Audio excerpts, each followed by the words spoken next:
Agradeço a Deus por estar com vocês mais uma vez e desta feita para relatar uma visão.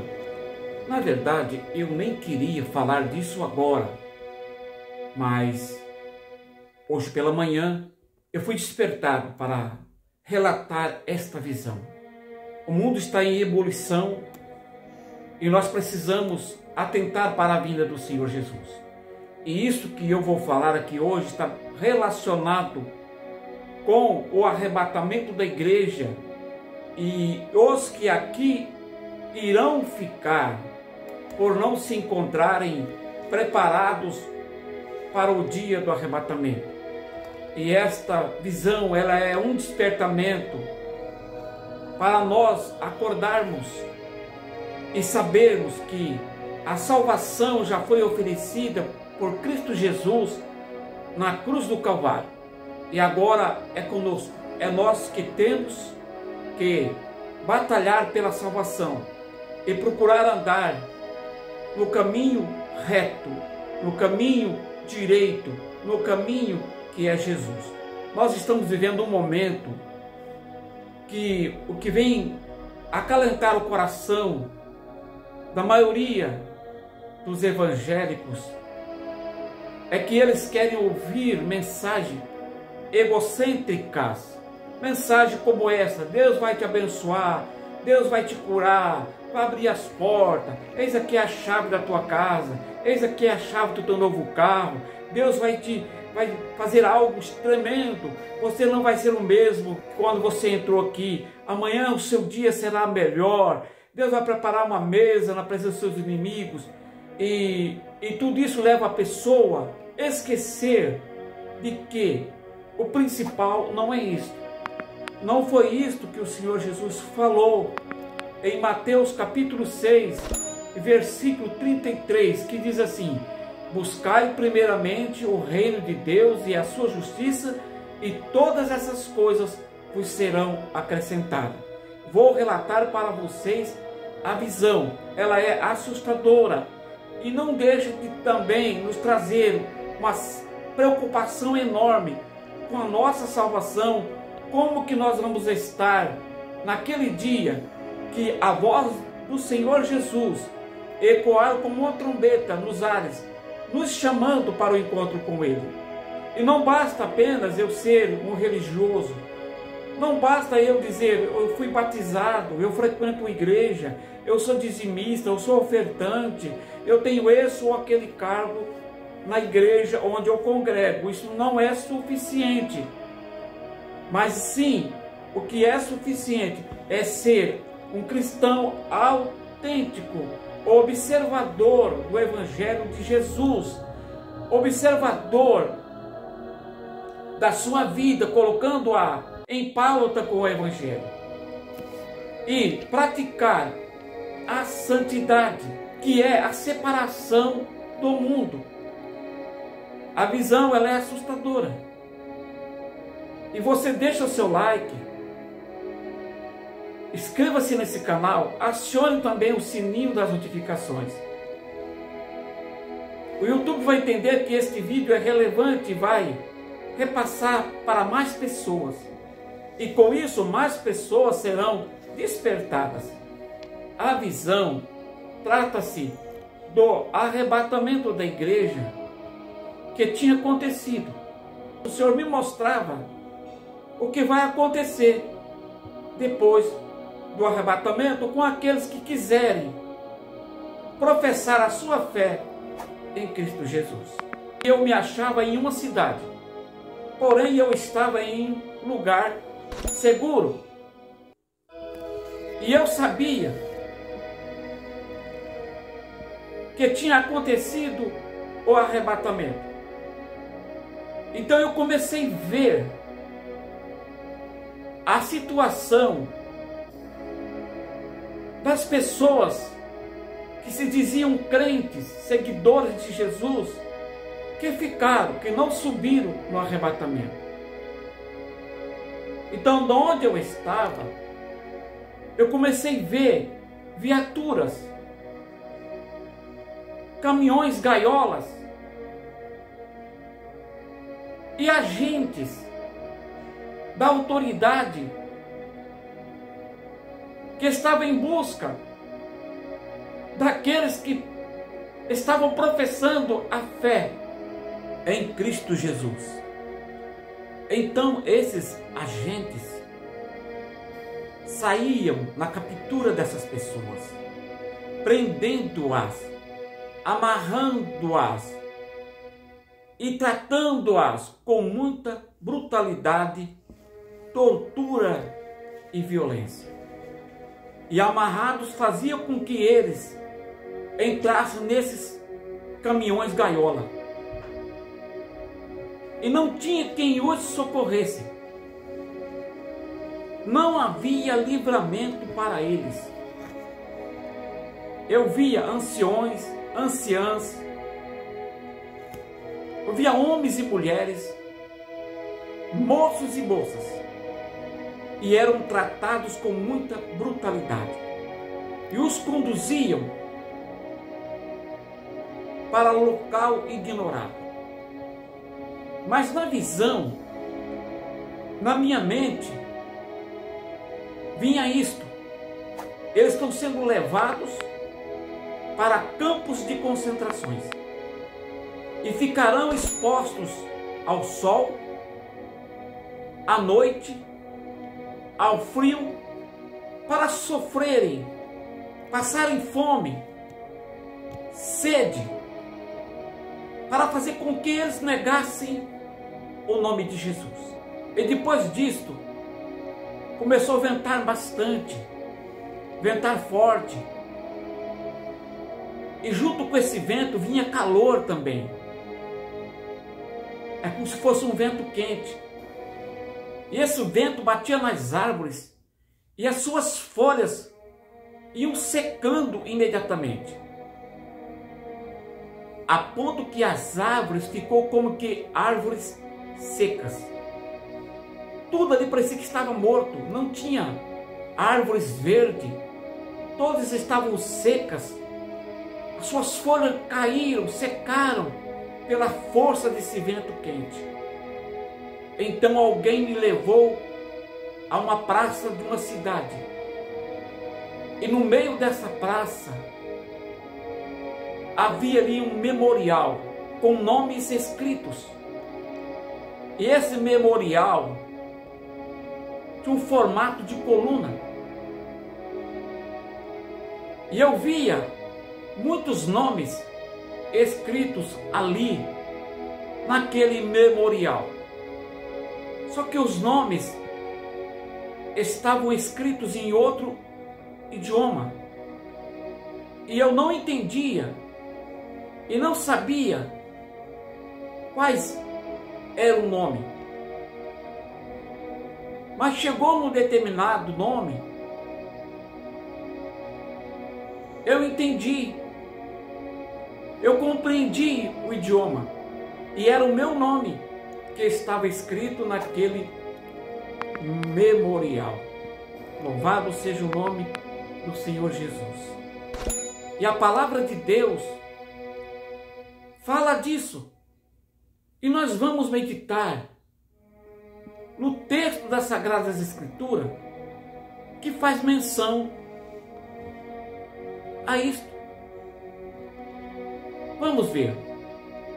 Apocalipse capítulo 2, versículo 17. Quem tem ouvidos, ouça o que o Espírito diz às igrejas.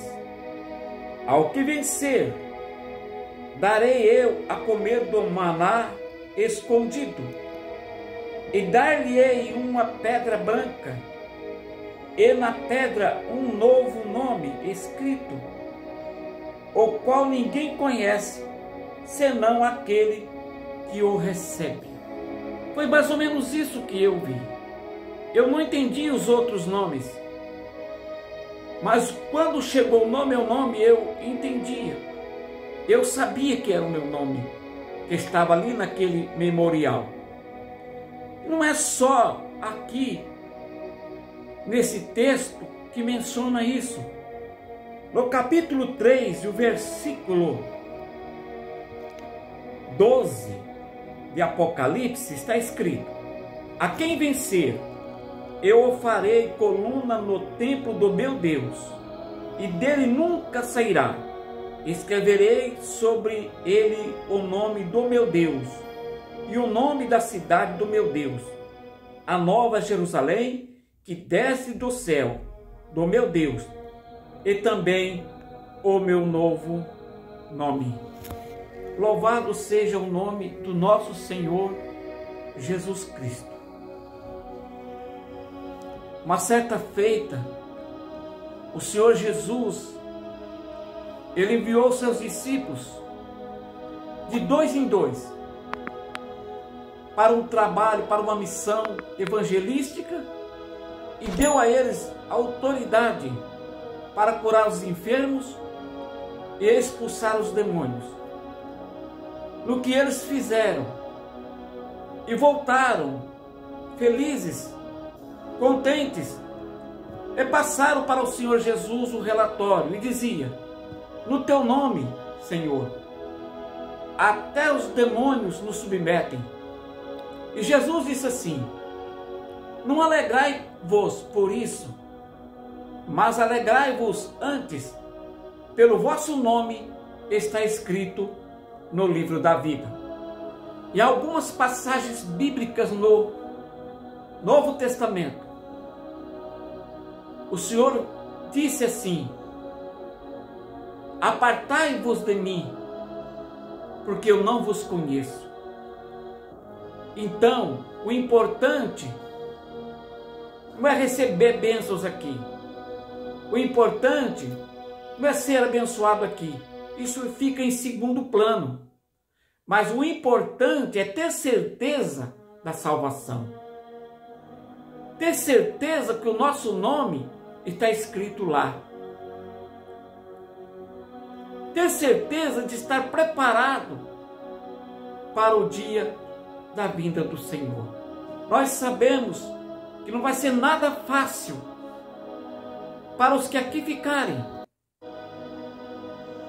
e terão que lutar pela sua salvação ao preço da sua própria vida, pois assim está escrito na palavra de Deus. Quando o Senhor Jesus vir tirar a sua igreja daqui, haverá um tempo tenebroso, um tempo de angústia, de sofrimento e distúrbios, como nunca aconteceu.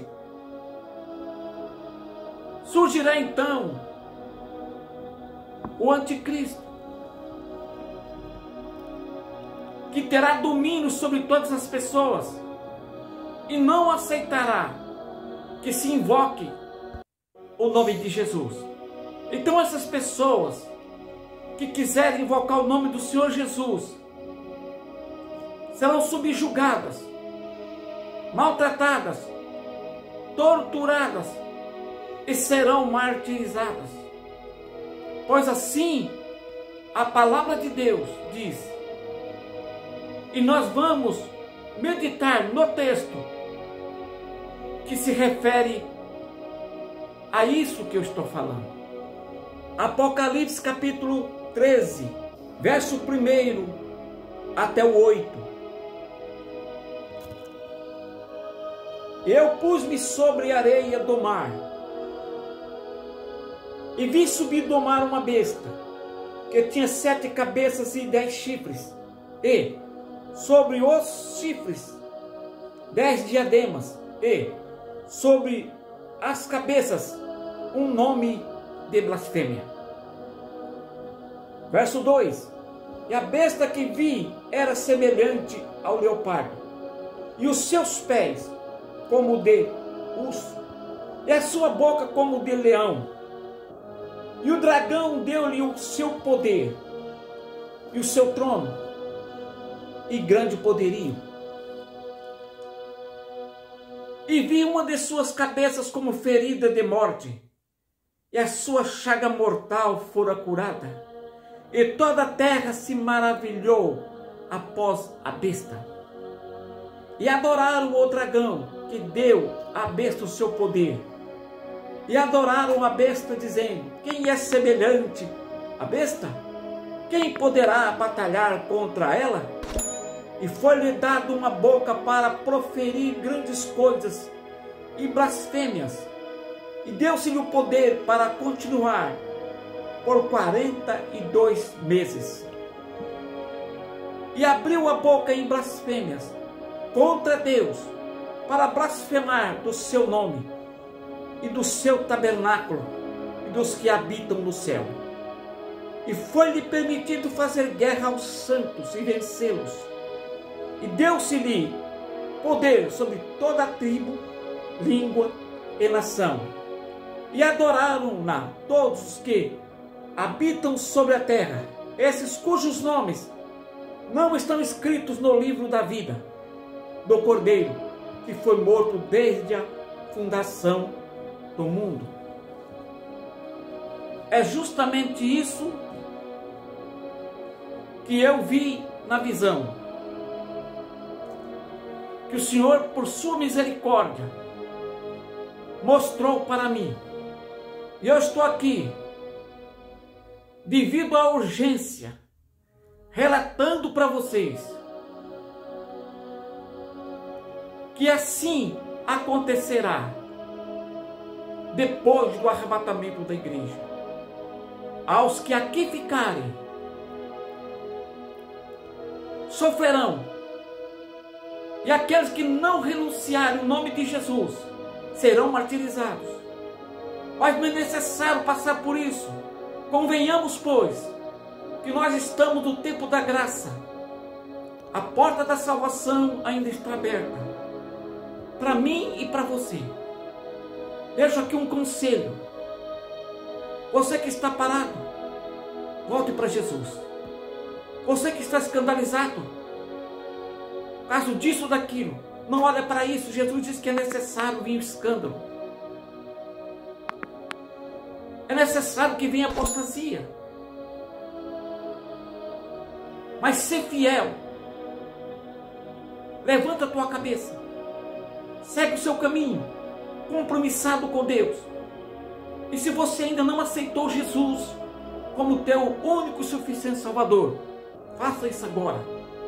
Ao assistir este vídeo, renuncie-se ao mundo e aceite Jesus como seu único e suficiente Salvador. O Senhor não tarda em vir buscar a sua igreja. Eu nem gostaria de ver essas coisas, mas o Senhor mostra para mim. Então eu tenho que passar para os outros. Eu não posso ser covarde, ser omisso, porque o Senhor Jesus disse lá no livro de Apocalipse que os medrosos, que os covardes não herdarão o reino do céu. Então eu estou falando para você. Que Deus te abençoe e que o Espírito Santo de Deus faça uma obra profunda em seu coração, para que você também possa fazer parte do arrebatamento da igreja, que você possa ouvir o clamor de Jesus nos ares, como uma grande trombeta, chamando os mortos à ressurreição e proclamando a transformação dos santos que o esperam. Que Deus nos abençoe. Deixe o seu like, inscreva-se nesse canal, acione o sininho das notificações. Até o próximo vídeo, se assim Deus permitir.